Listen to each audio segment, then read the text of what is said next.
Over 3 million low-income families can't afford to heat their homes. The cost of living crisis is biting, and its impact is chilling. I wanted to find out more about how the cost of living crisis is directly impacting on people in the Shipley constituency. I went along to St Hugh's, a community centre in Baildon, which provides activities throughout the week. They run a food bank and have recently opened up their cafe as a warm space. I'm Sarah Baxter and I work as the Community Development Worker here at the St Hugh Centre, which is a Church of England community centre in Lower Baildon.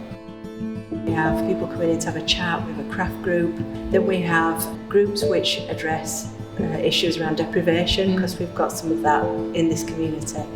And we've also got our food bank. But what we have found recently is people say, I want the food, but I've got nothing to clean my house, I've got nothing to wash my hair, and I've got a cat or a dog. But already we're seeing the impact of paying higher utility bills because we're getting more claimants in the food bank. I think going forward, we're going to have to alter the way the food bank works so that we're going to be looking at how we pay people's utilities. People have responded well to the warm space, which we've just started.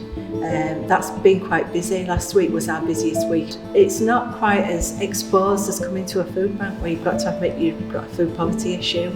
You can just literally come in and be fed and meet people and keep warm. It's a little haven. The good facilities. So it's sort of all age Long may it stay up. Yeah. But I'm not.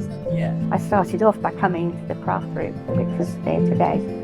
And at the moment, that's my lifeline because I'm a carer for my partner now. So if you're in a position where the needs are different to the rest of Baildon, the services are just not there. So what we hope to do is address those issues. This building is the only building and everything else is up the hill and there's no bus.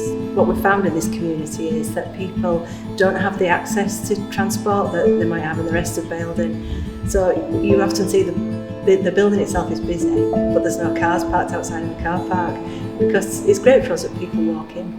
We've adapted as people's circumstances in the community has adapted because we're right out on a limb here, and I do sometimes feel that this community is overlooked. People like Sarah are holding our communities together, but it shouldn't be this way. 12 years ago, we had hardly any food banks. No one had heard of warm spaces.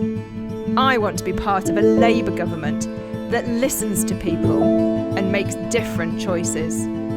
That's why I'm standing to be the next Labour MP for Shipley. Let's make food banks and warm spaces a thing of the past.